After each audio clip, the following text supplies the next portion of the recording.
Joe. Good afternoon. I have the pleasure of introducing Major General Robert Livingston.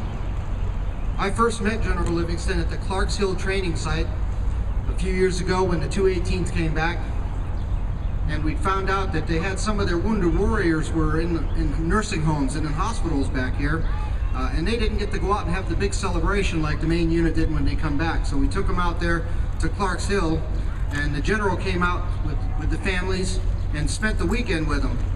And it was a great event, and it showed how much the general cared about the troops and their families in South Carolina's National Guard.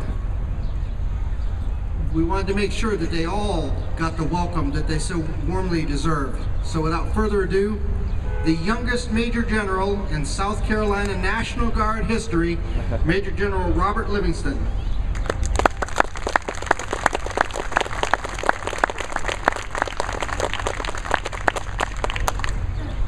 Thank y'all so much. It's great to be with you here today. And I've got a couple words here for you, and also for the citizens of our great state, and for the lawmakers in the building behind us. I'm Major General Bob Livingston, and I'm one of you. Throughout my career, and especially as a commander in combat, I have witnessed the brave sacrifice of a special group of people. Over the history of our great country, certain extraordinary men and women have voluntarily placed the good of the country and their fellow citizens above their own good. A key subset of that group is sitting in front of me today, our veterans. Although you are less than 1% of the total population, you chose and continue to choose to defend our Constitution, our people, and our way of life. You are the most noble of all. Our families have also endured a great sacrifices and losses. They are the most critical and the most impacted part of our veterans, brother and sisterhood. I want to thank you and your families on the behalf of a grateful country, a grateful state, our military, my bosses, General Petraeus and Major General Spears, and from me personally. You have created a continuum of service and excellence that, like our country, has no equal. When you were called to duty, you responded. Along with our cousins, the firefighters, the EMTs, the police, we put our lives on the line for the greater good. Veterans of yesterday responded, and veterans of today continue to respond.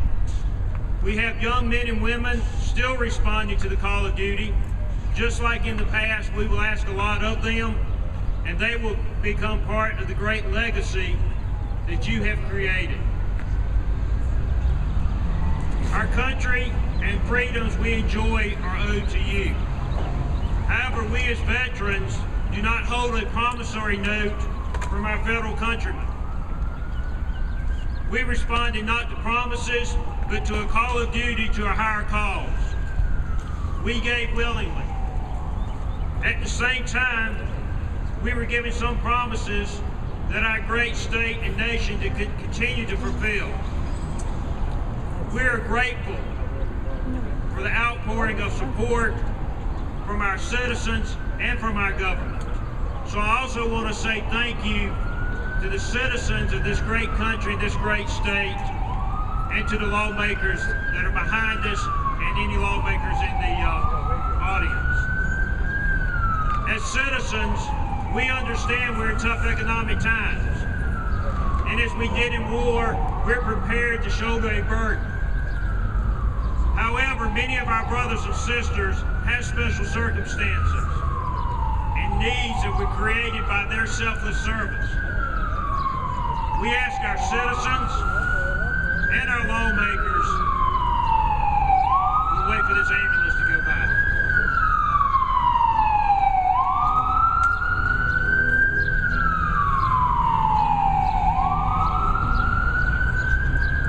That's right. And there goes one of our great cousins taking care of needs of people today. We ask our citizens and lawmakers to consider these needs of our brothers and sisters in their deliberation. We also look to wonderful volunteer organizations that seek out and help veterans in need. Our Veterans Affairs, our U.S. military, and our National Guard should continue to help bridge those gaps between our veterans and these organizations, and we will do that.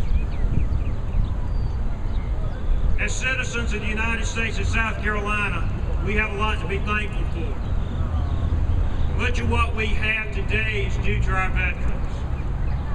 As veterans, we have a lot to be thankful for.